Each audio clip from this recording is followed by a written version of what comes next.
Good evening, I'm Erica Brecker, and I'm joined by meteorologist Sean Bailey.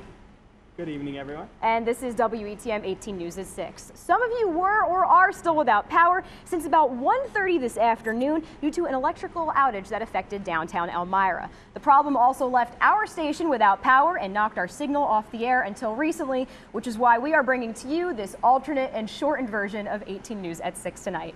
According to NYSEG's outage map, this issue knocked power out between Church Street and the Chemung River and also between Madison Avenue and Columbia Street.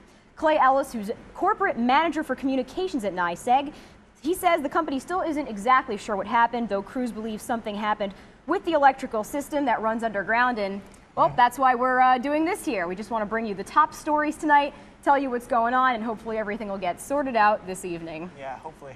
We have an update for you on the murder at the mansion. 2 young men suspected of murder in Corning were back in court. A grand jury indicted Jacob Horn and Ryan Morrow on second-degree murder charges Friday in Steuben County Court. That's according to our media partner, The Leader. The jury also indicted the two on possession of weapons charges and also 4 counts of tampering with evidence. Horn and Morrow allegedly killed 28-year-old Philip Lau on October 30th in a vacant mansion at 222 Pine Street in Corning.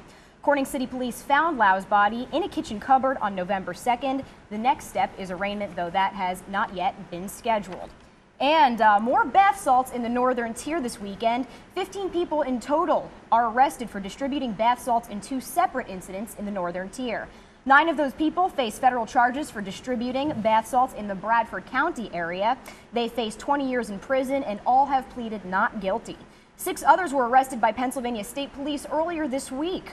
All 6 in that case are charged with distributing bath salts and have been sent to the Bradford County Jail without bail pending arraignment.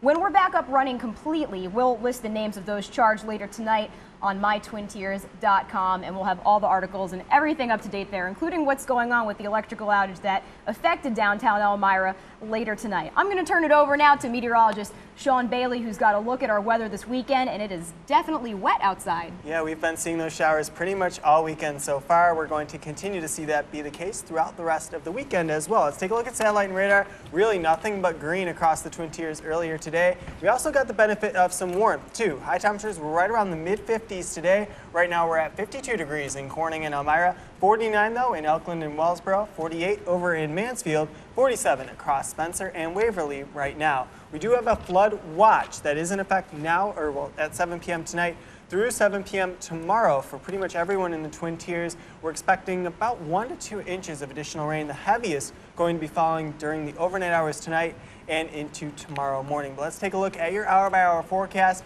Overall temperatures not going to be cooling down too much. We're going to be down into the mid to upper 40s throughout the rest of the evening. Low temperatures should stay well into the 40s as well. Going into tomorrow, we're going to continue to see this low pressure system track up into the northeast. We're looking at just a rain event here in the Twin Tiers, but off to our north and west, we're looking at possibly some icing as well as some disruptive snow all the way up into Canada. For the most part, though, I'll have your full look at your 7-day forecast as we come into the 11 o'clock hour.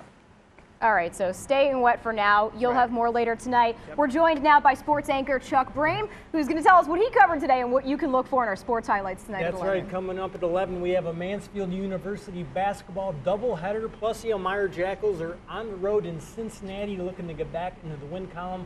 We'll have those stories and much, much more coming up at 11. All right, thanks, Chuck. And also tonight at 11, more than 100 National Guard soldiers from Western New York return home today after the deployment overseas. We'll have that emotional reaction later tonight. We are planning on having a fully, regularly scheduled 11 o'clock newscast, assuming everything's back up and running. So we thank you for sticking with us tonight at 6. Have a good night.